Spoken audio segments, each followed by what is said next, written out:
Hi, everyone. This is Aaron, and you are listening to Walnut Notes, the official podcast for the members and friends of FCBC Walnut. I spoke with Angie Jodjana. She's a worship leader at our church, and we talked about her family leading online worship this past Sunday and how COVID 19 has affected her career as a piano teacher and worship leader. She also gives an encouragement for families worshiping at home and an exhortation to worship leaders for going online. She also shares how COVID 19 has affected her own personal walk with God. This episode was recorded live on Instagram, and if you want to watch the video replay, I'll put that link in the show notes. Thanks for listening. I did not expect to see you leading music today. I thought it was going to be Ray Tay and team. I thought I would see you there, but it was. What do you guys call yourself? The Jodjana family? Is that what you guys called yourself? That was all my dad. Yeah, that's cool. I was actually wondering how he was going to introduce you. One-on-one, but he just introduced you as a family, which is cool. Yeah, it was appropriate. So why don't you? Can you just tell me like how that happened? And maybe some of the process behind how you guys made it work. Yeah. So I think Ray Tay actually messaged me a couple of weeks back, and he was like, hey, I think this was when he first started doing the Worship from Home series, and he was like, hey, do you think you and your dad would want to help like lead a set for one of these weeks? And he had it scheduled at the end of the month. So yeah, I asked my dad, and he was pretty on board with it. So yeah, that's kind of how it started. And then it was just, we tried to get it shot during the day, but all three of us were pretty busy and just different things. So we ended up shooting it like at night.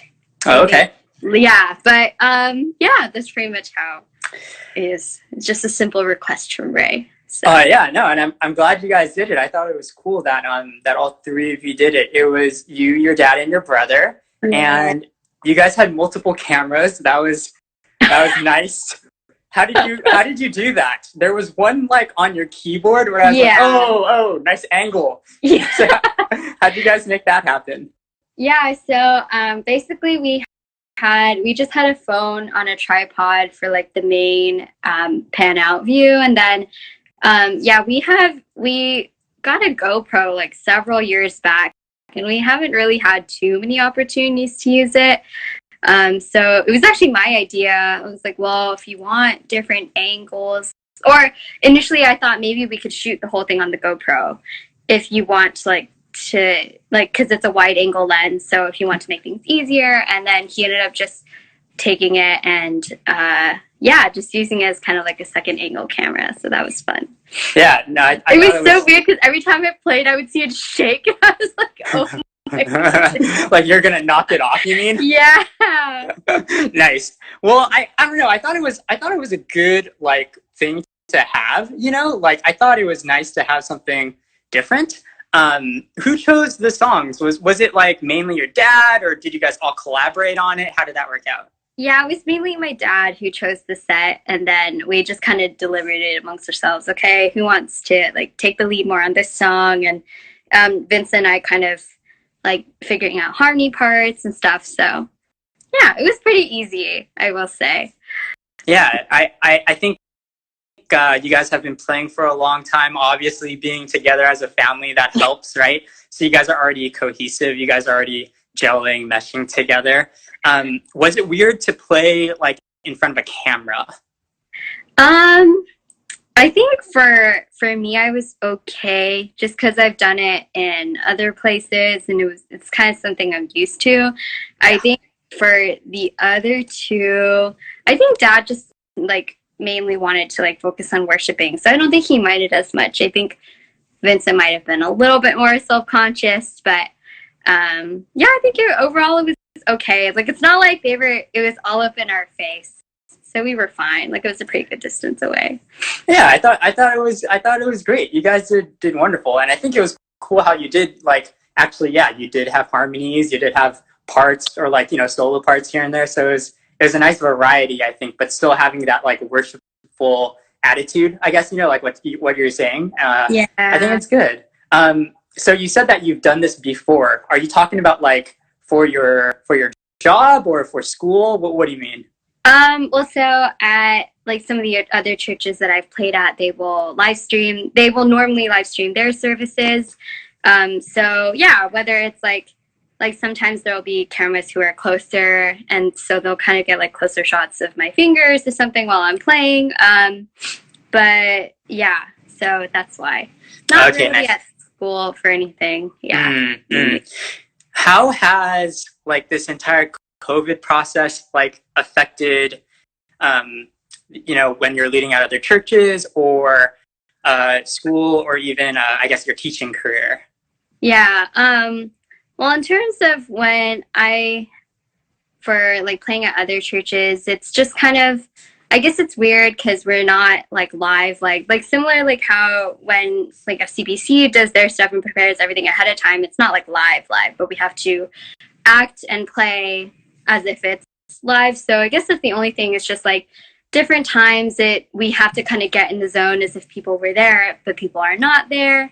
And then in terms of teaching, everything's basically gone virtual for me as well for the most part, even my group lessons.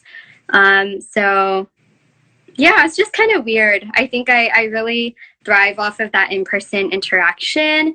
And so doing it online makes it a little bit harder for sure. Students, yeah. I will agree with you, Angie. You're definitely like a face-to-face type of person for communication, absolutely.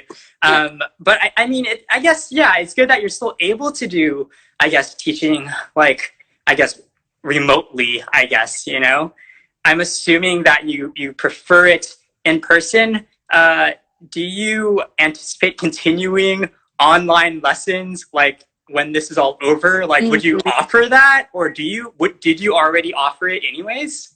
I did not. When I was working under like a different school, they did offer it, but because with like my school schedule and everything, it kind of made it difficult to arrange for that time.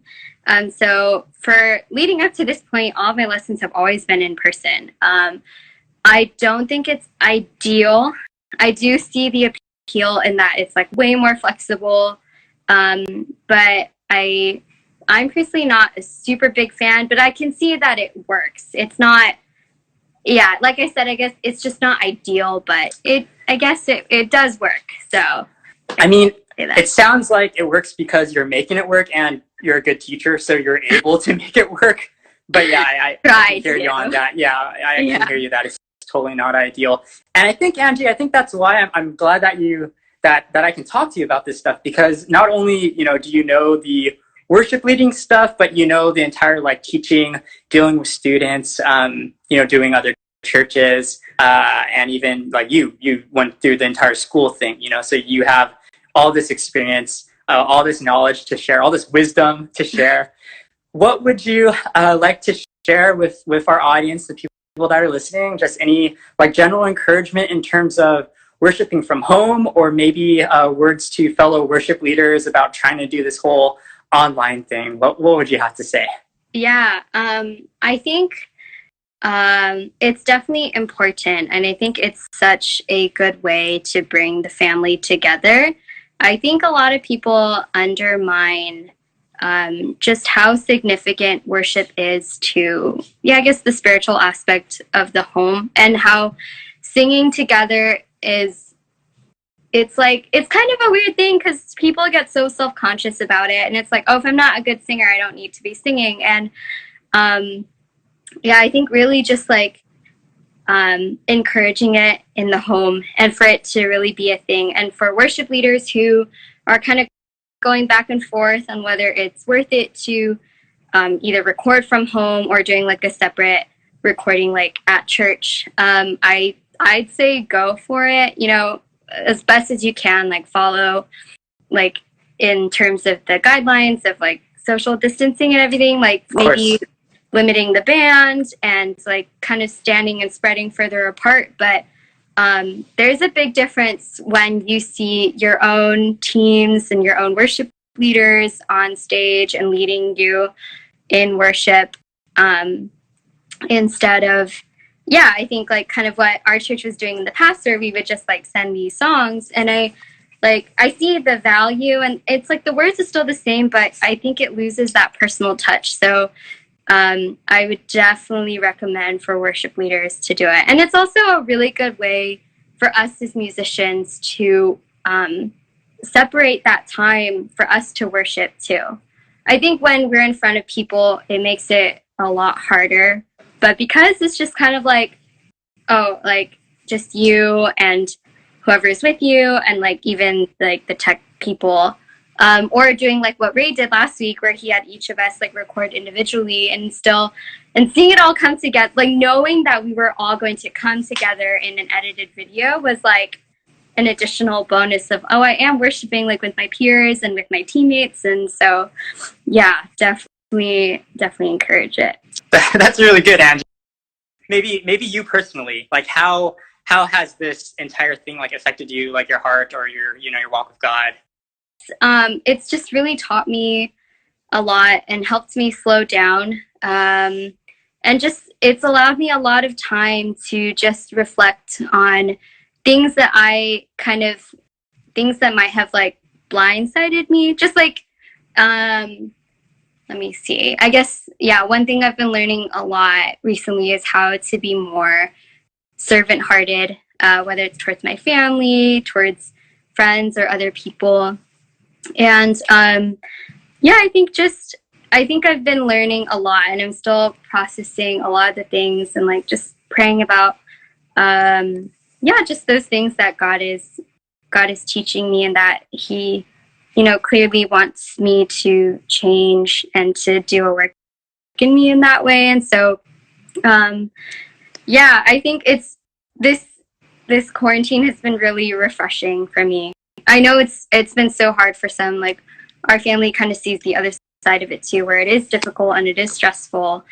But I think I really see it as a time of blessing, and just like allowing myself to be refreshed in the Lord and in His Word. So yeah, man, that's so good, Angie. Thank you so much for sharing with us here today. Yeah. Thanks, Angie, for being my guest on the show, and thank you everyone for listening to our podcasts here at FCBC Walnut. Don't forget that you can get all of the episodes of Walnut Notes delivered via YouTube, Spotify, or your favorite podcast player. Just search for FCBC Walnut. For more information about our church, visit our website at fcbcwalnut.org. While we are meeting online due to COVID-19, there are still many opportunities to learn, grow, and serve at FCBC Walnut. So let us know how we can help you to get plugged in. I also want to encourage you to subscribe to Walnut Weekly, our social media email newsletter. We deliver fresh resources for free and provide peeks behind the scenes from the social media ministry of FCBC Walnut. Let our social media ministry serve you. Find the link in the show notes, but you can also find the link under the resources menu on our website at fcbcwalnut.org. Thanks. See you soon.